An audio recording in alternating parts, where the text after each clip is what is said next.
So we begin this news hour with the political crisis in Niger. Defence chiefs from the West African bloc, ECOWAS, are meeting for a second day in Ghana to discuss military intervention following the coup last month.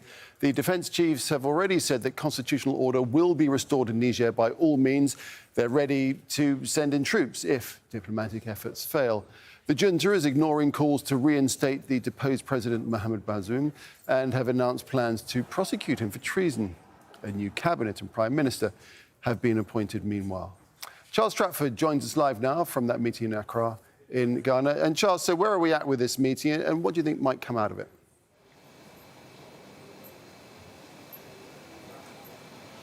Well, that's right, the second and conclusive day of this two-day closed-door meeting. Certainly, if the language that was used yesterday in some of these opening statements is anything to go by, then it seems that defence ministers, defence chiefs here are determined to finalise some sort of plan for a so-called standby force. What we know is that there are 5 standby forces that come under the remit of the African Union that was set up a number of years ago. ECOWAS is one of those 5. We understand that as it stands, it's made up of 5,000 troops. At least 1,600 of those are specifically designated to looking at restoring democratic rule in countries threatened by military coups, for example. But the exact number of forces that could well be put forward, we do not know. Their modus operandi, we do not know. When, in fact, any deployment would be initiated. These are some of the questions that we hope to get some sort of answers to by the end of the day. The delegates we've seen arriving, some of the defence chiefs we've seen arriving in the last few minutes, we understand that they are now in a closed session and we expect news to come out by around about 16 GMT. Charles, what about the African Union? Where do they stand on all this?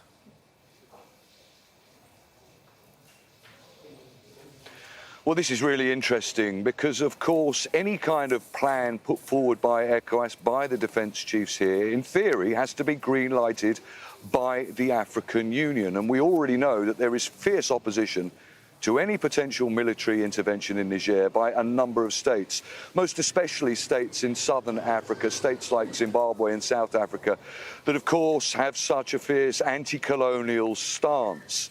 And any plan that has been endorsed by the former colonial power in this region, which is France, which, of course, President Macron has already stood behind any ECOWAS plan, is going to be fiercely opposed by states like that as members of the AEU.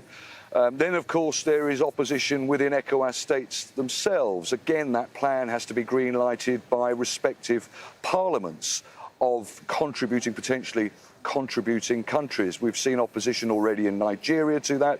We've also seen opposition here in Ghana by opposition groups, because there is a risk that pushing forward any plan like that could cause political unrest in any of these contributing countries because, as I say, it is seen to have been endorsed by the former colonial power. And then, of course, even higher up than that, if you look at a wider international level, there's expected to be pushback at the UN Security Council.